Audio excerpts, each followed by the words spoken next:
So really common point of failure on the cooling system is this valve underneath the heater matrix in the dash, which sits roughly underneath behind my gear stick there. And I fixed all the other leaks in my system, and this is the remaining one. So I'll see if I can fix that today, and I'll show you some pictures.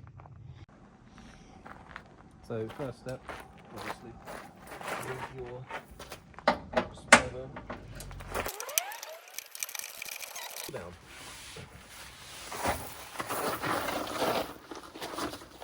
You can actually see in my wheel that I have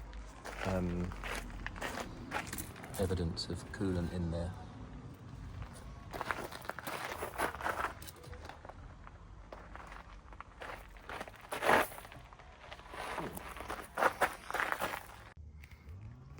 So you can see where mine's leaking from. It's absolutely covered in coolant.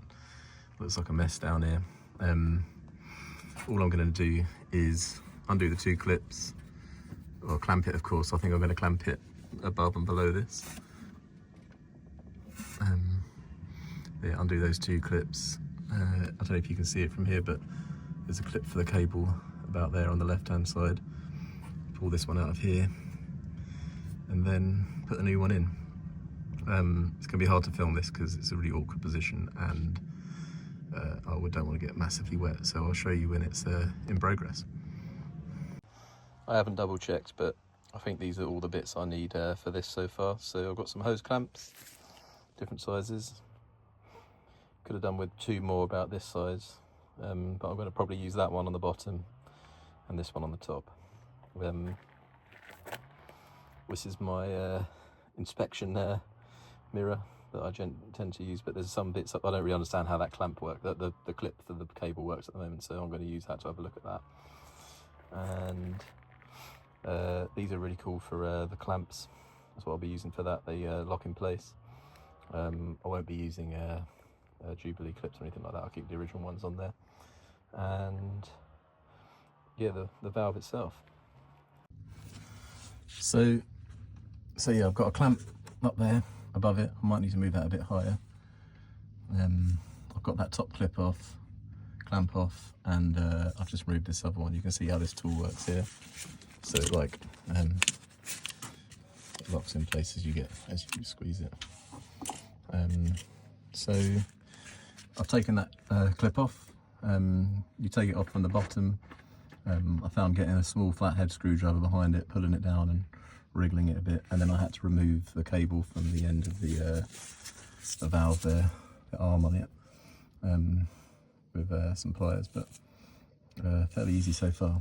You'll see how much liquid comes out, because I'm not sure how tight these are, but it's quite a high point, so let's hope for the best. Okay, I got absolutely soaked there. I lost a lot of coolant from this line, which I then had to wedge up. And yeah, my comfortable laying position is less comfortable now, so I'm gonna have to do some bleeding after this as well. So let that be a lesson learned. I'm going to reattach the cable now, and hopefully that is a bit smoother.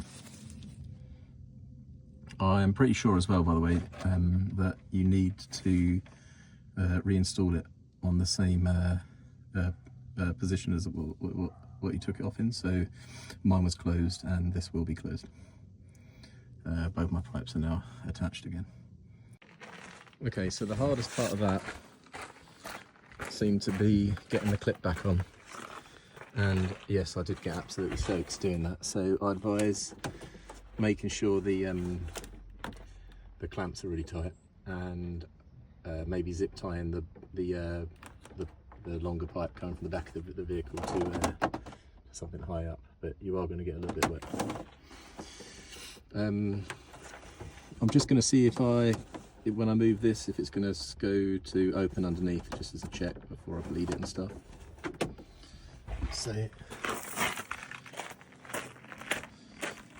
check. I'll just leave that to warm.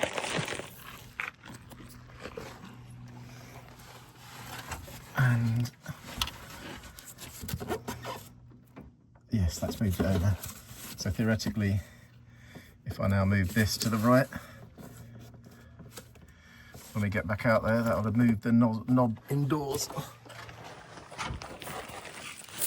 Inside the van, I'm not professional. Back to cold, yeah. So, just out on a quick test drive, checking, making sure we've got no overheating or anything like that. I've got hot air from the vents, so the heater matrix seems to be okay. Only place I managed to get any considerable amount of air from was the bleed screw in the top of the engine bay, but I topped her up a little bit, so I think the job is complete. So if you're thinking about doing a job like this and you're an amateur like myself, I would rate that, I would say a 3 out of 10, so give it a go.